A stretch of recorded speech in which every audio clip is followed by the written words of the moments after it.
ह्या वर्षी आपल्याला गाणं वाजवायचंय. आले तुफान किती, जिद्द ना सोडली. नमस्कार, स्वागत आहे तुमचं आपल्या दीपाली गागरे इन्फो या यूट्यूब चॅनलवर. मी दीपाली गागरे आणि आज आपण बोलणार आहोत गुडघेदुखी, शिनपेन, साईड शिनपेन या सर्व गोष्टींवर. त्याचबरोबर गोळा कमी जातोय, 1600 मारताना दम लागतोय, थाप लागतीये, त्यानंतर शरीराचा थरकाप होतोय, अंग भरून आल्यासारखं वाटतंय. पण ग्राउंडच्या तारख्या या दादा तोंडावर आल्यात. ह्या वर्षी गाणं वाजवायचं याला आपल्याला. आले तुफान किती, जिद्द ना सोडली, झेप घेतली आकाशी, स्वप्न झाली पुरी. त्यामुळे गडबडून न जाता खाण्यापिण्याचं योग्य नियोजन लावून तुम्ही ही प्रत्येक गोष्ट ही स्किप करू शकता. जसं की मला सकाळी एका मुलाचा मेसेज आलेला आहे, कमेंटच आलेली व्हिडिओला, तुम्ही चेक करू शकता. त्या मुलाने मला विचारलं होतं की मॅडम, ग्राउंड जवळ चाललंय आणि माझा गोळा आधी आउट ऑफ जायचा परंतु आता कमी कमी होत चाललाय, तर याचं कारण काय? तर गोळा आउट ऑफ होता कमी जाण्याचं मुख्य कारण म्हणजे तुम्ही 1605 किलोमीटर रन मारताय. हा रन मारत असताना तुमच्या शरीराची झीज होत असते, तुमच्या कॅलरीज बर्न होत असतात, तुमच्या शरीरातले काप्स हे कमी होत असतात आणि मग रनिंग झाल्यानंतर तुमच्या शरीराची जी झीज भरून निघायला पाहिजे ती झीज भरून निघत नाही. यासाठी तुमच्या शरीराला योग्य प्रमाणात प्रोटीन हे गरजेचे असतात. मग प्रोटीनचे सोर्स कोणते, प्रोटीन घ्यायचं कसं, प्रोटीनचे डब्बे घ्यायचेत का? तर दादांनो, प्रोटीनचे डब्बे अजिबात घ्यायचे नाहीत. नॅचरल एवढे सोर्स पडलेले आहेत आपल्याकडे की त्यातून तुम्हाला पाहिजे तेवढे प्रोटीन, पाहिजे त्या प्रमाणात प्रोटीन भेटू शकतात. जसं की मूग, त्याच्यानंतर सोया चंक्स, हे 2 असे सोर्स आहेत की याच्यामध्ये प्रोटीनचं प्रमाण भरपूर असतं. त्यानंतर अंड, एका अंड्यामध्ये 5 ते 6 ग्रॅम तुम्हाला प्रोटीन भेटतं. तर हे असे प्रोटीनचे सोर्स आहेत. मग प्रोटीन किती घ्यायचं त्याचंही प्रमाण असतं दादा. प्रोटीन जर जास्त झालं तर प्रोटीन जास्त झाल्यावर तुमच्या पायांना, हातापायांना सूज येऊ शकते. मग तुम्ही प्रोटीन, समजा तुमचं वजन 60 किलो आहे तर तुम्ही 60 ग्रॅम हे प्रोटीन घ्यायला पाहिजे. म्हणजे वजनाच्या प्रमाणात तुम्ही प्रोटीन घ्यायला पाहिजे. 1 किलोग्रॅमला 1 किंवा 1.2 ग्रॅम प्रोटीन हे गरजेचे असतात. हे झालं प्रोटीनच्या बाबतीत.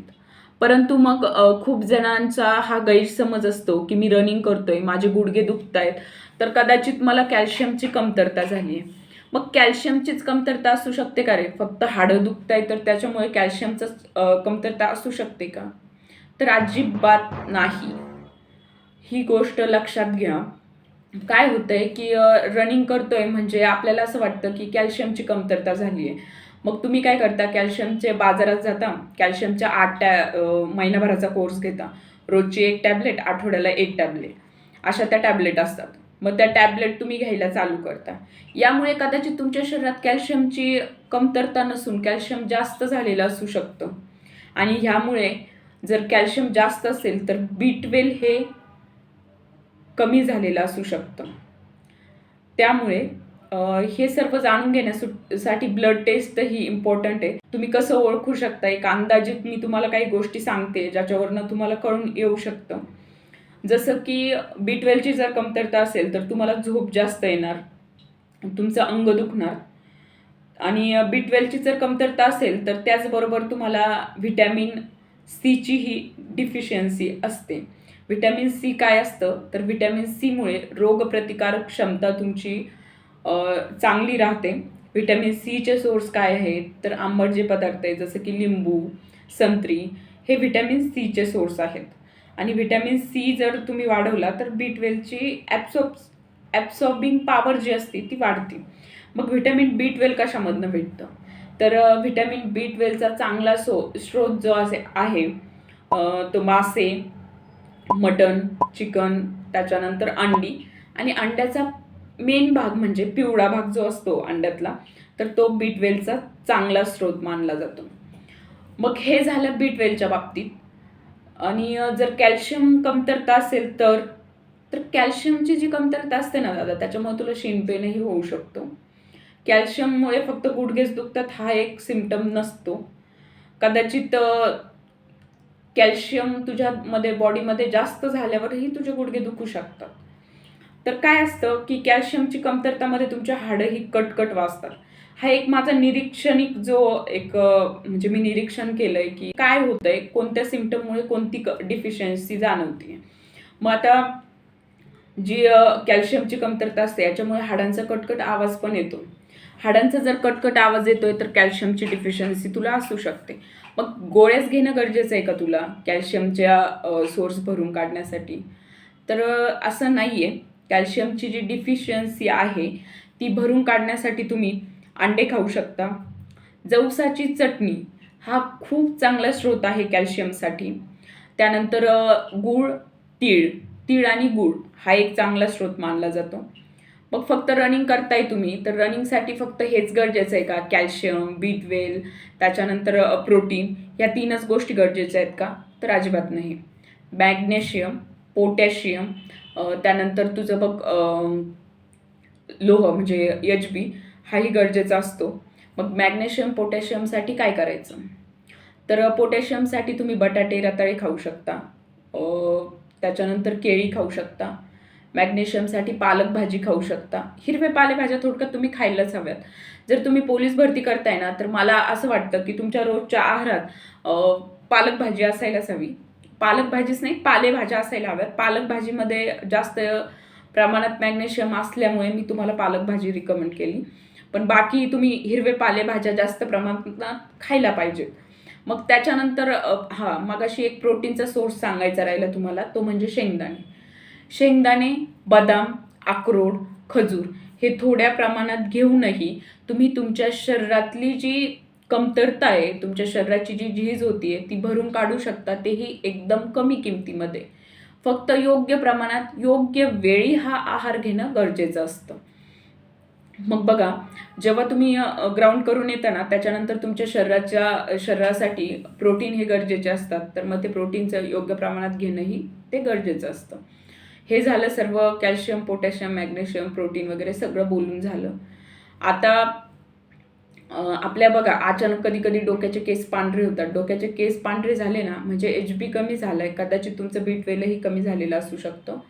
HB कमी झाला तर गूळ शेंगदाणे हा चांगला स्रोत मानला जातो HB वाढवण्यासाठी. खाण्यापिण्याचं झालं, पण हे मी तुम्हाला स्रोत सांगितले, परंतु याचं एक टाइम टेबल असतं. हे तुम्हाला योग्य प्रमाणात खायचं असतं.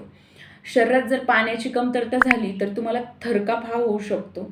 त्यामुळे योग्य प्रमाणात पाणी म्हणजे जास्त प्रमाणात पाणी पिणं गरजेचं असतं. तुम्ही ग्राउंड केल्यानंतर तुमच्या शरीरामधनं घाम येतो. घाममध्ये तुमचं सॉल्ट म्हणजे आयोडीन हे बाहेर पडतं. काप्स बाहेर पडतात.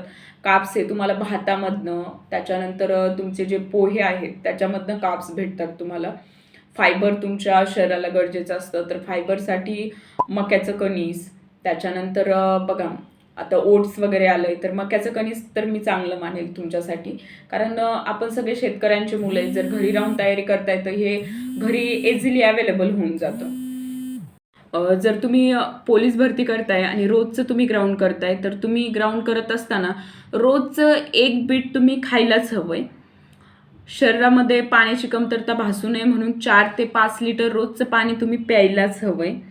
हे सर्व झालं तुमचं आहाराबद्दल. परंतु हा आहार योग्य प्रमाणात आणि योग्य वेळेत कसा घ्यायचा त्याचं नियोजन करून ते घ्या. जास्तही नको आहे आणि कमीही नको. याचं नियोजन जर तुम्हाला जमत नसेल तर ते आम्ही करून देऊ, पण त्याची मी 26 रुपये फी घेईल. कारण दादा मी तुझी उंची, त्याच्यानंतर तुझं वजन, तुझं रोजचं तू आत्ता सध्या रोज काय खातोय, तुला काय काय जाणवतंय, त्याच्यानंतर तुझं रोजची एक्सरसाइज किती आहे, हे सगळं जाणून घेऊन मग मी तुझा चार्ट बनवून देते. प्रत्येक मुलावर मी पाऊण तास किंवा 1 तास खर्च करते. तर मी 26 रुपये म्हणजे काहीच घेत नाही आहे. हे 26 रुपये फक्त माझ्या वेळेचं एक मी वेळ देते, त्याचे मी 26 रुपये घेते असं समजा. आणि जर तुम्हाला पण योग्य नियोजन करून हवं आहे, तुम्हाला कधी काय खायचं आहे, तर तुम्ही मला व्हॉट्सअप करू शकता. व्हॉट्सअप नंबर मी मेसेजला पिन करून ठेवला आहे. त्याच्यानंतर तुम्ही आपल्या डिस्क्रिप्शन लिंकमध्ये जाऊन टेलिग्राम चॅनललाही तुम्ही जॉईन होऊ शकता. टेलिग्राम चॅनलवर फक्त अपडेटच नव्हे तर खूप सारी माहिती मी तुम्हाला सांगते. आणि आपल्याकडनं ज्या कोणी मुलांनी फूड प्लॅन घेतलेत, म्हणजे खाण्याचं नियोजन माझ्याकडून बनवून घेतलं आहे, त्या मुलांनी मला कमेंटमध्ये सांगा की तुम्हाला किती फरक पडला आहे. आणि नक्कीच मला माहिती आहे, मला म्हणजे भरपूर मुलांचे मेसेज आलेत की मॅडम आम्ही तुम्ही जे नियोजन बनवून दिलं होतं ते नियोजन आम्ही 3 ते 4 दिवस फॉलो केलं स्ट्रिक्टली आणि 3-4 दिवसातच फरक पडला. मी 3-4 दिवसाची गॅरंटी देत नाही, पण कमीत कमी 10 दिवसात तुम्हाला ह्याचा फरक नक्की जाणवेल एवढी गॅरंटी मी देते. तर धन्यवाद. तयारी चांगली चालू असू द्यात. बाकी काहीही प्रॉब्लेम आला तर मी आहेच तुमच्याबरोबर.